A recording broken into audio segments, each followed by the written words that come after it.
ಈ ಸಾರಿ ಗೋಕಾದವರು 6 ಹೊಡಿಬೇಕು.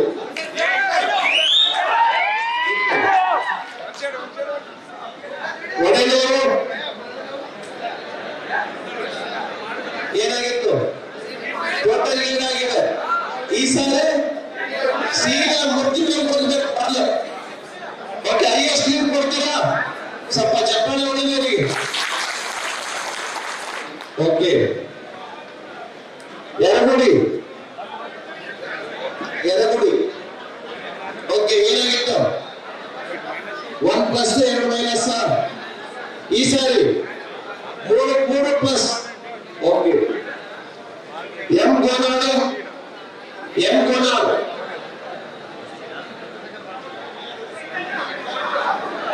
ಓಕೆ. ಏನಾಗಿತ್ತು? ಮೈನಸ್ ಆಗಿತ್ತು. ಈ ಸಾರಿ ಪಕ್ಕ. ಧನ್ಯವಾದ. ಕೊಡಗಲ್ ಏನು, ಕೊಡಗಲ್ ಏನಾಗಿತ್ತು? ಮೈನಸ್ ಆಗಿತ್ತು. ಈಗ ಪಕ್ಕ ಕೊಟ್ಕೊಳ್ಳಿ. ಶಂಕರ್ ಮಂಡ್ಯ ಲೀಡ್ ಕೊಟ್ಟಿದ್ರ? 2-1 ಓಕೆ. ಸ್ವಲ್ಪ ಭಾರತ್ ಮಾತಾ ಕೀ. ಈಗ ಸ್ವಲ್ಪ ತಮ್ಮಲ್ಲಿ ವಿನಂತಿ ಮಾಡ್ಕೊಳ್ಳೋದೇನಪ್ಪಾ ಅಂದ್ರೆ, ನೀವು ವಾಪಸ್ ಹೋದ್ಮೇಲೆ ತಮ್ಮ ಕಾರಣವನ್ನು ನಾನು ಕೇಳ್ತೇನೆ. ನರೇಂದ್ರ ಮೋದಿಜಿಯವರು ಹೇಗೆ ಪ್ರವಾಸ ಮಾಡ್ತಿದ್ದಾರೆ ಅಂತ ನೀವು ನೋಡ್ತಾ ಇದ್ದೀರಾ ಟಿವಿನಲ್ಲಿ, ಪತ್ರಿಕೆನಲ್ಲಿ. 10 ವರ್ಷದಲ್ಲಿ ಒಂದ್ ದಿವಸ ಏನಾದರೂ ರಜೆ ತಗೊಂಡ್ಕೊಂಡಿರೋದನ್ನ ನೋಡಿದ್ರೆ, ಒಂದ್ ದಿನ ಇದನ್ನ ನೀವು ನೋಡಿ. ನಮ್ಮ ಬೂತ್ನಲ್ಲಿ ನರೇಂದ್ರ ಮೋದಿಜಿ ಇಷ್ಟು ಕಷ್ಟ ಪಡ್ತಾ ಇದ್ದಾರೆ, ಅಮಿತ್ ಶಾ ಇಷ್ಟು ಕಷ್ಟ ಪಡ್ತಾ ಇದ್ದಾರೆ, ನಡ್ಡಾ ಅವರು ಇಷ್ಟು ಕಷ್ಟ ಪಡ್ತಾ ಇದ್ದಾರೆ. ಯಾಕೆ 400 ಗೆಲ್ಲಬೇಕು ಅಂತ ಹೇಳ್ತಾ ಇದೀವಿ ಅಂತ ನೀವು ಸ್ವಲ್ಪ ಯೋಚನೆ ಮಾಡಬೇಕು. ಮೆಜಾರಿಟಿ ಬರಕ್ಕೆ ಎಷ್ಟು ಸಾಕು? 275, 282 ಸಾಕು. 280 ಬಂದ್ರೆ ಸಾಕು. 400 ಗೆಲ್ಲಬೇಕು ಅಂತ ಯಾಕೆ ಹೇಳ್ತಾ ಇದೀವಿ? ಆದ್ಮೇಲೆ ಯಾಕೆ ಹೇಳ್ತಾ ಇದ್ದಾರೆ ನರೇಂದ್ರ ಮೋದಿ ಅವರು ಅಂತಂದ್ರೆ, ನಾವು 333 ಗೆದ್ದಿದ್ರಿಂದ ನಾವು ರಾಮ ಮಂದಿರ ಕಟ್ಟಿದೀವಿ. 333 ಗೆದ್ದಿದ್ರಿಂದ ನಮ್ಮ NDA ಎಲ್ಲ ಸೇರಿ 360ಕ್ಕಿಂತ ಹೆಚ್ಚು ಇದ್ದಿದ್ರಿಂದ ರಾಮ ಮಂದಿರದಂತ ದೊಡ್ಡ ಸಮಸ್ಯೆಯನ್ನ ನಾವು ಸಾಲ್ವ್ ಮಾಡೋದಕ್ಕಾಗಿ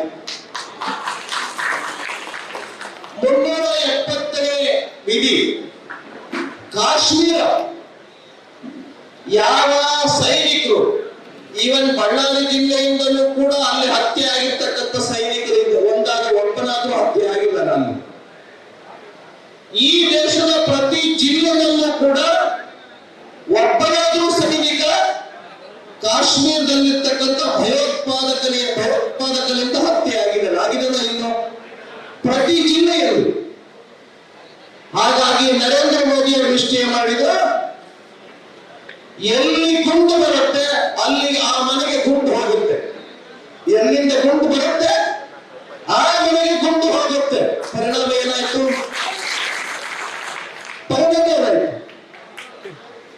ಇವತ್ತು ಭಯೋತ್ಪಾದನೆ ಸಂಪೂರ್ಣವಾಗಿ ನೆಲಸಮ ಆಗಿದೆ ಜಮ್ಮು ಕಾಶ್ಮೀರದಲ್ಲಿ, ಸಂಪೂರ್ಣವಾಗಿ. ಸೊ ಈ ತರ ದೊಡ್ಡ ದೊಡ್ಡ ಸಮಸ್ಯೆಗಳನ್ನೆಲ್ಲವನ್ನು ಕೂಡ ಪರಿಣಾಮಕಾರಿಯಾಗಿ ಪರಿಹಾರ ಮಾಡಬೇಕು ಅಂದ್ರೆ ನಮಗೆ 400 ಸೀಟ್ ಬೇಕು. 400 ಸೀಟು ಬೇಕು. ಅದಕ್ಕೆ 370 ಅಂತ ಹೇಳಿದ್ರೆ 2/3 ಆಗುತ್ತೆ. 370 ಗುರಿ ಯಾಕೆ ಇಟ್ಕೊಂಡಿದೀವಿ ಅಂತ ಹೇಳಿದ್ರೆ 2/3 ಮೆಜಾರಿಟಿ 2/3 ಆಗುತ್ತೆ. ಅದಕ್ಕೆ 370. ನಮಗೆ 370 ಭಾರಿ ನೆನಪಿರುತ್ತೆ ಯಾವಾಗಲೂ. ಯಾಕೆ ಅಂತ ಹೇಳಿದ್ರೆ ಜಮ್ಮು ಕಾಶ್ಮೀರದ 370ನೇ ವಿಧಿ ರದ್ದಾಗಬೇಕು. ಕಾಕತಾಳೀಯವಾಗಿ ನಾವು 370ನೇ ವಿಧಿ ರದ್ದು ಮಾಡಿದೀವಿ. ನಮ್ಮ ಟಾರ್ಗೆಟ್ ಕೂಡ 370 ಬಿಜೆಪಿ. ನೀವ್ ಹೇಳಿ, ನೀವು ಯಾವುದೇ ಸಮಸ್ಯೆ ಇದ್ದರೆ ಹೇಳಿ, ಎಲ್ಲರೂ ಎದೆ ತಟ್ಟಿ ಹೇಳಿ. ಶಬ್ದ ಹೊಡೆದು ಹೇಳಿ ನರೇಂದ್ರ ಮೋದಿ ಅವರು 3ನೇ ಬಾರಿಗೆ ಹ್ಯಾಟ್ರಿಕ್ ಪ್ರಧಾನಮಂತ್ರಿ ಆಗೇ ಆಗ್ತಾರೆ. ಹ್ಯಾಟ್ರಿಕ್ ಪ್ರಧಾನಮಂತ್ರಿ. ಆ ಪಾರ್ಲಿಮೆಂಟ್ನಲ್ಲಿ ಬಳ್ಳಾರಿ ಜಿಲ್ಲೆಯಿಂದ ನಮ್ಮ ಶ್ರೀರಾಮನವರು ಇರಬೇಕೋ ಇರಬಾರ್ದು ಅನ್ನೋ ತೀರ್ಪು.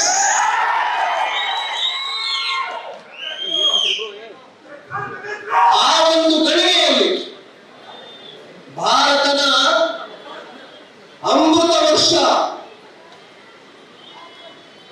ವರ್ಷ ಅಂತಂದ್ರೆ ನಮ್ಮ ಭಾರತ ಯಾವಾಗಲೂ ಕೂಡ ಇಂಪೋರ್ಟ್ ಮಾಡ್ಕೊಳ್ತಕ್ಕಂಥ ದೇಶ ಆಗಿತ್ತು. ಅಂದ್ರೆ ಆಮದು ಮಾಡ್ಕೊಳ್ತಕ್ಕಂಥ ದೇಶ. ರಷ್ಯಾದಿಂದ ಪೆಟ್ರೋಲ್ ಡೀಸೆಲ್ ತರಿಸ್ಕೊಡಿ, ಇಂಡಿಯಾದಿಂದ ಜಪಾನ್ನಿಂದ ಯಾವುದೋ ಯಂತ್ರೋಪಕರಣ ತರಿಸ್ಕೊಡಿ, ಅಮೆರಿಕದಿಂದ ಇನ್ನೇನು ವಸ್ತು ಬೇಕು ತರಿಸ್ಕೊಡಿ. ಕಳಿಸೋದು ಇನ್ನೊಂದಿಲ್ಲ. ನಮ್ಮ ದೇಶದಲ್ಲಿ ಮೊಬೈಲ್ ಬೇಕು, ಒಳ್ಳೆ ಮೊಬೈಲ್ ತರಿಸ್ಕೊಡು. ಈಗ ಏನಾಗಿದೆ, ಭಾರತ ತರಿಸ್ಕೊಳ್ಳೋದಿಲ್ಲ, ಕಳಿಸೋದು. ನಾನು ನಿಮಗೆ ಹೇಳ್ತೇನೆ, ಮನಮೋಹನ್ ಸಿಂಗ್ ಅವರು ದೇಶದ ಪ್ರಧಾನಮಂತ್ರಿ ಆಗಿದ್ದಾಗ ನಮ್ಮ ದೇಶದ ಯಾರ್ಯಾರ ಹತ್ರ ಮೊಬೈಲ್ ಇದೆ, ಆ ಮೊಬೈಲ್ ಉತ್ಪಾದನೆ ಮಾಡ್ತಕ್ಕಂಥ ಕಾರ್ಖಾನೆಗಳು 22 ಕಾರ್ಖಾನೆಗಳಿತ್ತು ನಮ್ಮ ದೇಶದಲ್ಲಿ. ಎಷ್ಟಿತ್ತು? 22. ಈಗ 222 ಮೊಬೈಲ್ ಉತ್ಪಾದನೆ ಮಾಡ್ತಕ್ಕಂಥ ಕಾರ್ಖಾನೆಗಳು, ಕಂಪನಿಗಳು 222. ಇನ್ನೂ ಹೆಚ್ಚಾಗ. ಎಷ್ಟು ವರ್ಷದಲ್ಲಿ? ಕೇವಲ 10 ವರ್ಷದಲ್ಲಿ. ಕೇವಲ 10 ವರ್ಷದಲ್ಲಿ. ನಾನು ಬರೇ ಬಳ್ಳಾರಿ ರಸ್ತೆ ಚೆನ್ನಾಗಿದೆ, ಬಳ್ಳಾರಿ ರೈಲ್ವೆ ಸ್ಟೇಷನ್ ಚೆನ್ನಾಗಿದೆ, ನಿಮ್ಮ ಮನೆಗೆ ಪ್ರತಿಯೊಬ್ಬರಿಗೂ 5 kg ಅಕ್ಕಿ ಬರ್ತಾ ಇದೆ, ನಾನು ಅಷ್ಟಕ್ಕೆ ಸೀಮಿತ ಆಗಿಲ್ಲ. ಮನೆಗೆ 5 ಕಿಲೋ ಅಕ್ಕಿಯಿಂದ ಒಬ್ಬರಿಂದ ಹಿಡ್ಕೊಂಡು ತುತ್ತ ತುದಿಯಲ್ಲಿ ಇಡೀ ಪ್ರಪಂಚದಲ್ಲಿ ಭಾರತ ಮೇಲೆ ಬರ್ತಾ ಇದೆ.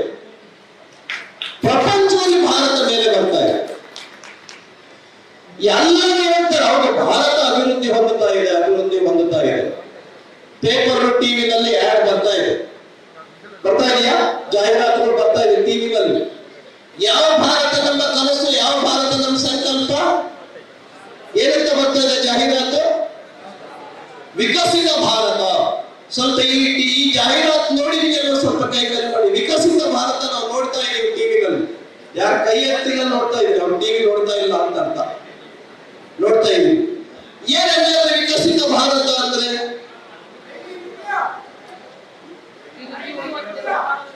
ಯಾವ ಇಂಡಿಯಾ?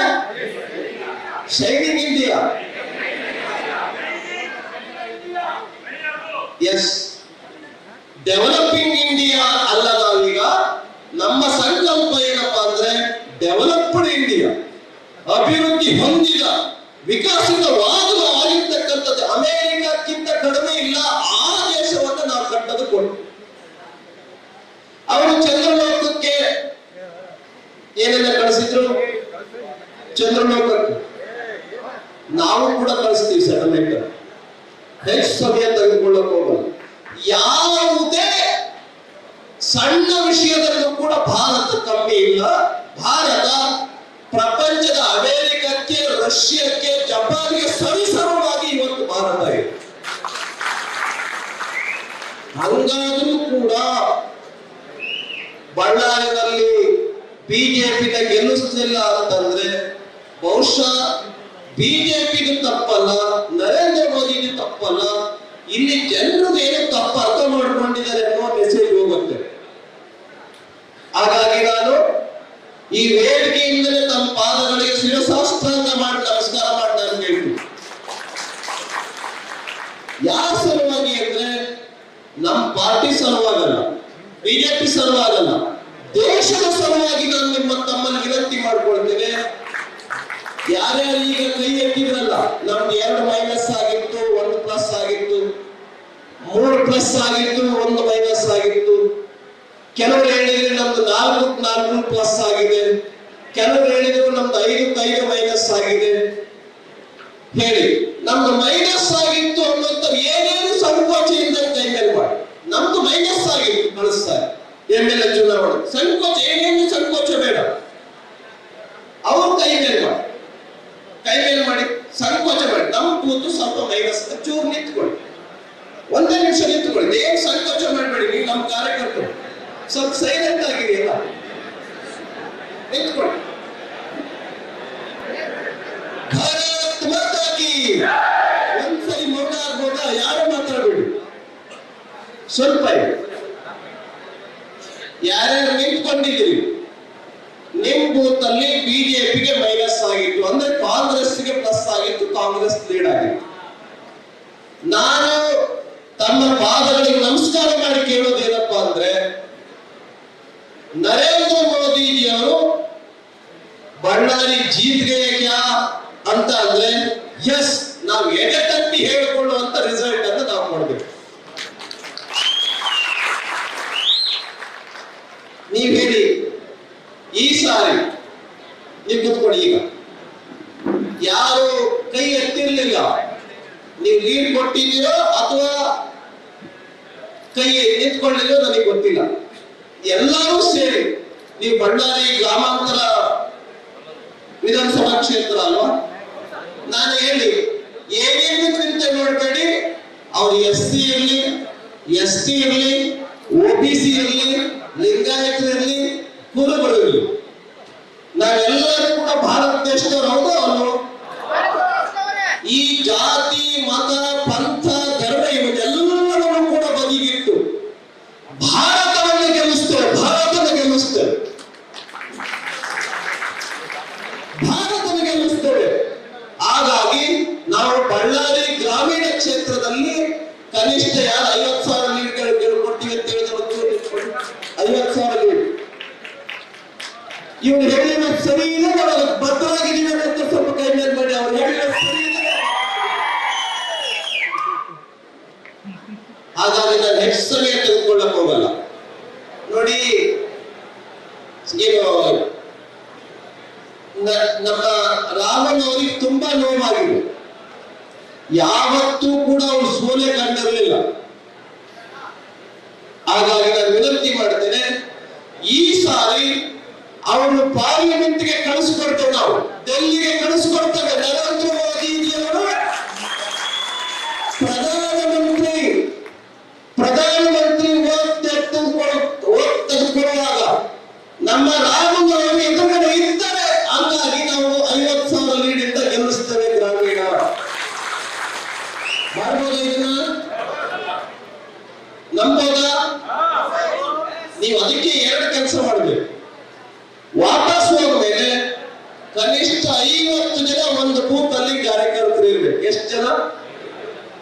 50 ಜನ ಒಂದು ಬೂತ್ ಅಲ್ಲಿ ಕಾರ್ಯಕರ್ತರು ಇರ್ಬೇಕು. ಅದರೊಳಗಡೆ ಲಿಂಗಾಯತರು ಇರ್ಬೇಕು, SC ಮಂದಿ ಇರ್ಬೇಕು, ST ಮಂದಿ ಇರ್ಬೇಕು, ಕುರುಬರು ಇರ್ಬೇಕು, ಗಂಗಾವತ ಇರ್ಬೇಕು, ವಿಶ್ವಕರ್ಮ ಇರ್ಬೇಕು, ಎಲ್ಲಾ ಸಮಾಜದವರು ಇರ್ಬೇಕು. ಹಂಗೆ ನಮ್ಮ ಬೂತ್ ಅಲ್ಲಿ ಎಲ್ಲಾ ಸಮಾಜದವರು ಇರೋ ತರ ನಮ್ಮ ಬೂತ್ ಅನ್ನ ನೋಡ್ಕೊಳ್ತೇವೆ ಅನ್ನೋ ಸ್ವಲ್ಪ ಕೈ ಮೇಲೆ ಮಾಡಿ, ಕೈ ಇಳಿಸಿ. ಇದು ಒಂದನೇ ಕೆಲಸ. ಎರಡನೇ ಕೆಲಸ ಏನಪ್ಪಾ ಅಂತ ಹೇಳಿದ್ರೆ, ಮನೆ ಮನೆಗೆ ಹೋಗಿ ನರೇಂದ್ರ ಮೋದಿಜಿಯವರು ನಮಗೆ ಹೇಳಿದ್ದಾರೆ, ಮೋದಿಜಿಯವರು ನಿಮಗೆ ನಮಸ್ಕಾರ ತಿಳಿಸಿದ್ದಾರೆ ಅಂತ ಹೇಳಿದ್ರು. ಯಾರಿಗೆ? ಮನೆ ಮನೆಗೆ ಹೋಗ್ಬಿಟ್ಟು ತಾಯಂದ್ರಿಗೆ ಮತ್ತು ಯಾರು ಗಂಡ್ಮಕ್ಳು ಇರ್ತಾರ ಅವ್ರಿಗೆ ಮೋದಿಜಿಯವರು ನಿಮಗೆ ನಮಸ್ಕಾರ ತಿಳಿಸಿದ್ದಾರೆ ಅಂತ ಹೇಳಿದ್ರು. ಹೇಳಿ ಇಷ್ಟು ಕೆಲಸ ಮಾಡಿದ್ದಾರೆ. ನೀವು ದಯವಿಟ್ಟು ಯಾವುದೇ ಸಂಕೋಚ ಮಾಡಿದರೆ ಈ ಸಾರಿ ಬಿಜೆಪಿ ಕಮಲದ ಹೂವಿಗೆ ಮತ ಹಾಕಬೇಕು. ಈ ಗ್ಯಾರಂಟಿ ಪಾರಂಟಿ ಇವೆಲ್ಲವೂ ಕೂಡ ಪಕ್ಕಕ್ಕಿಡಿ ಸದ್ಯಕ್ಕೆ. ಈ ಗ್ಯಾರಂಟಿ ಪಾರಂಟಿ ಇವೆಲ್ಲ ಸದ್ಯಕ್ಕೆ ಪಕ್ಕಕ್ಕಿಡಿ.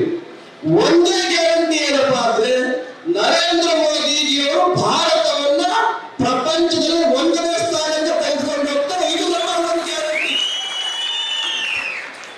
ಹಾಗಾಗಿ ಮನೆ ಮನೆಗೆ ಹೋಗಿ ಕನಿಷ್ಠ ಚುನಾವಣೆ ಮುಗಿಯೋದ್ರೊಳಗಡೆ 3-4 ಸಾರಿ ಅವರ ಮನೆಗೆ ಹೋಗ್ಬಿಟ್ಟು ನಾವು ವಿನಂತಿ ಮಾಡ್ತೇವೆ ಅನ್ನೋದು ಸ್ವಲ್ಪ ಕೈ ಮೇಲೆ. ಇದು ಎರಡೇ ಕೆಲಸ ನಿಮ್ಮಲ್ಲಿ ವಿನಂತಿಯನ್ನು ಮಾಡ್ತೇವೆ. ಮಾಡ್ಬೋದಾ? ತಮಗೆಲ್ಲರಿಗೂ ಕೂಡ ಧನ್ಯವಾದಗಳು.